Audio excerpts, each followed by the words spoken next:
It was October of 1991.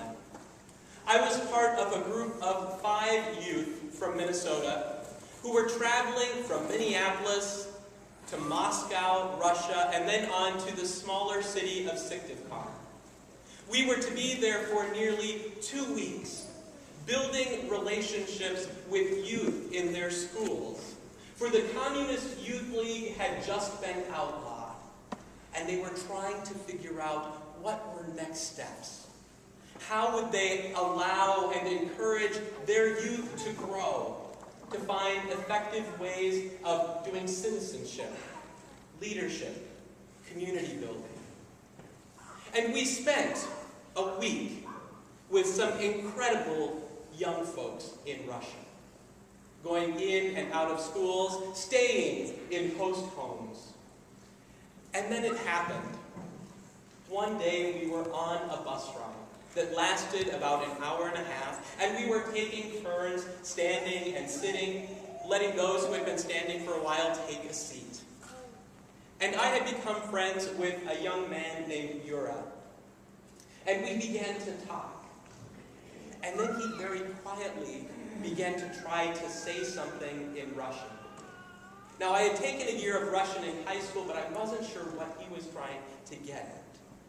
And all of a sudden, he put his head down low and looked in at me, and he very slowly crossed himself. And I began to ask my translator, and at first he was scared. And the translator then jumped in and said, he wants to know if you are a Christian. And I said, well, yes. Even though we had been told not to talk religion and politics, in the midst of the changes that were going on in 1991, there was something there that he wanted to communicate.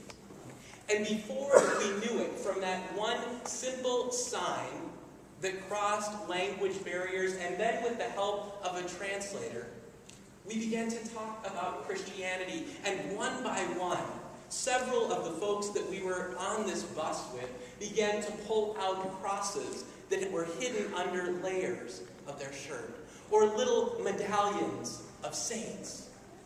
And we began to talk about what was happening in Russia and what had been happening. And they began to relay stories of people being baptized in bathtubs in hotel rooms. They began to talk about their parents and grandparents who met in secret to share their faith. And now, on the verge of change, in the midst of their country, they had a sense that the Spirit was moving and that they could begin to talk. And they wanted to know how we fit into this. It was a Pentecost moment as language became not a barrier, but as a way in which the Spirit moved through us and we began to talk with one another. Wonderfully, powerfully. Thanks to this one young man named Yura.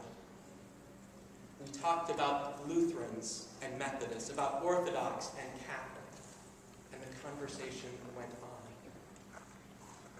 And I'm reminded of how, in so many ways, we set up barriers within our world, whether it is within our nation structures or within our own nations about what we can or can't talk about, or how we even develop this conversation of religion.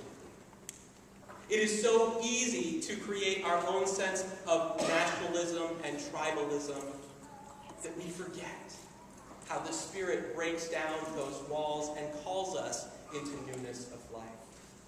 As we look this day to the text from Acts, imagine a group of people, early followers of Jesus, gathering together to celebrate a Jewish holiday.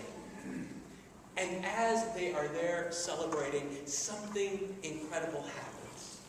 This wind, this gust, comes bursting in. There are tongues of fire resting on heads. And there in their midst, they begin to proclaim God's love, God's mission among them. And they can't stay in that little room, but are driven out into the streets, encountering all of these different people from across the Roman Empire.